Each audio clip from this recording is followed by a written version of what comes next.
Yo, what is up, my people? Bring you guys kind of continuation from the previous video, and to answer some concerns that people had.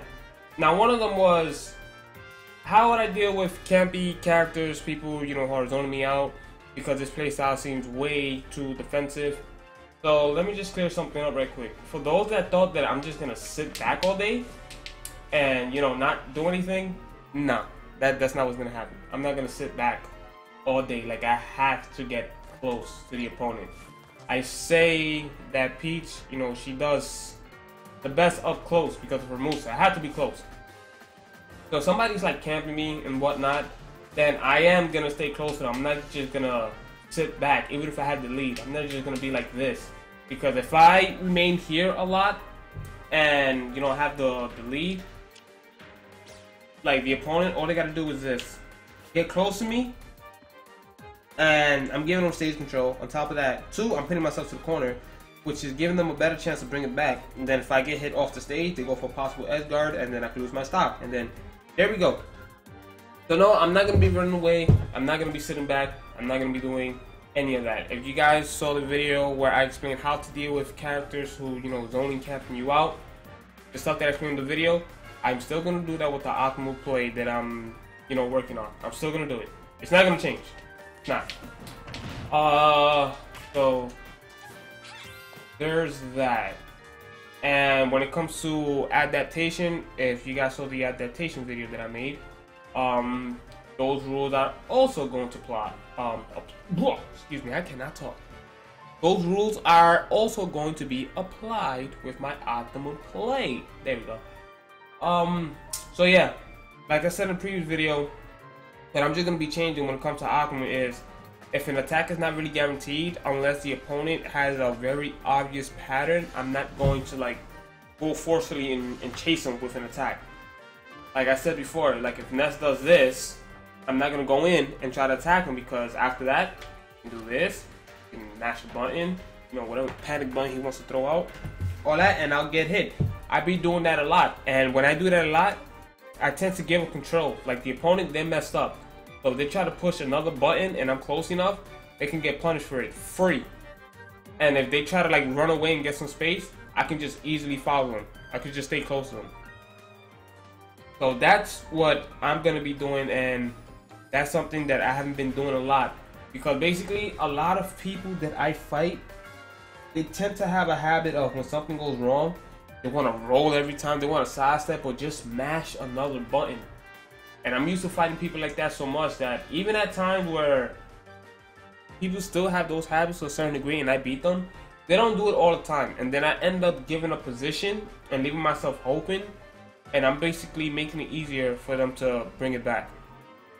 So that is what I'm going to be changing, and I'm not going to be going for stuff like that unless the opponent does something that is, obvious in a pattern. Like for instance, if Ned does a dash attack and then he wants to sidestep every time, like a majority of the time he sidestep, be like, okay, after the dash attack, then I'll do this, or after the dash attack, I'll wait for it and then I'll do that. You know what I'm saying? So that's what I'll be doing in terms of taking charge. Like from that point on, it's like, okay, he keeps doing this over and over, so I'm not gonna be as optimal anymore, because most likely he's gonna do this. And if he starts switching it up, then I'll be like, okay, now I can't do this anymore, because he's doing something different. He's doing random options. So I kind of have to like just chill out and get my baby damage, use my quick moves, don't feed for kills anymore, because if I keep hitting the opponent and they don't hit me, eventually they're gonna die first. Even if I'm not hitting them as hard, even if I'm not going for the fancy combos and whatnot, if they can't touch me and I'm touching them, they're gonna die. They're not gonna be here for much longer. They're gonna die. So there's that. So hopefully that answers the concerns and the confusion of people thinking I'm gonna be defensive, running away, and not doing anything, letting the opponent come to me all the time. Nah, that's not gonna happen. So we good. And few of the things that I just wanna say that I've been doing is at times when I hit the opponent, right? They need a ledge or whatever, and I hit the opponent, I'm gonna start doing that more. Because when I hit them and they need a ledge, like when they go flying, I tend to get a turnip. Right now, I've always said that turnips is good, and you should get one whenever you can. But in situations like that, like I shouldn't. I should just keep harassing them, because by the time I get a turnip and go for the ledge or whatever, they could probably get up and do something. Where not getting a turnip, you saw right there, I stay close to them, I keep the pressure, they grab the ledge, instant ledge trump, and then I bear them. And then on top of that, if the opponent knows about the buffer options from the ledge, and they see me go for the ledge trump a lot, I can fake it, act like I'm gonna go for the ledge and then do this, and then be at a certain distance where right here is fine. Yeah, right about here is fine. Where they will buffer a roll, a get up attack, or a jump, and I'm in the right spot to cover all those options. Now the only time I will go for instead of waiting and just going in for an option is, again, if they have a obvious pattern, like they do something over and over coming off the ledge. Like fighting games is basically rock, paper, scissors, where you kind of have to guess what the opponent's gonna do, because you can think they do one thing and then they do something completely different. So the only way to get a general idea of what they're gonna do is adaptation, act like you're gonna swing, play in a certain way where you make your opponent think you're gonna do one thing, but you do something else, or you don't do anything at all. And then they're gonna react to something that they thought was coming, but it's not, aka a bait. Then afterwards, that's when you go in and take charge. Once you see options like that, then that's when you're like, okay, I am gonna guess he's gonna do this, because 80% of the time he's gonna do it, so I'm gonna go for that option. And even if you guess wrong, it's still not bad, because you went for something that has an 80% chance of success. You didn't go for something that has a 20% chance of success. And you gain all that knowledge based on adaptation, giving up the hits, playing in a way where you're kind of confusing, your opponent can't pinpoint what you're going to do next, and then they swing and then they left open, then you get your optimal punishes, and you already know, man. You already know. So yeah, I'm going to be doing that more, like more pressure. Like I feel like my aggression game is not as good as it should be. Like I will chase the opponent, but I feel like I could do a bit more. Like this time where if the opponent is landing and they touch the ground, like I tend to back away a little bit, because like, okay, this guy might mash a button and I don't feel like playing the guessing game with him just mashing shit.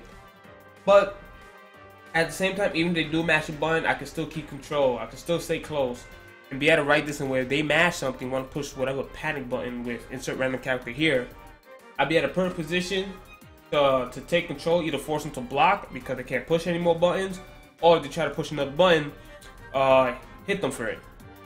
I can't have people thinking like, okay, I have the advantage, but I'm gonna let you do whatever the fuck you want and reset neutral. Like that doesn't, like I watch videos of myself playing and I see that shit a lot. I'm like, damn, man.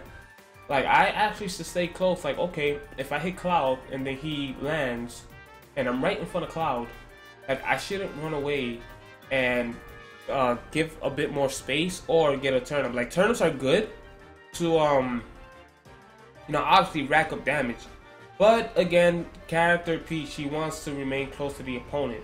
It's basically how she'll pretty much gain a lot of control, a lot of momentum, a lot of damage, and then possibly get a hit. The moment I pull away, that's giving my opponent kind of enough time to, okay, resituate the situation and pretty much reset neutral, and I have to play a freaking guessing game on getting close to him or whatever it is. Where if I'm close to the opponent, not that many guessing games that I have to worry about too much.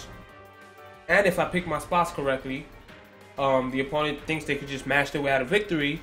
They toss a button and then, oop, you're open. Now it's time for me to whip that ass.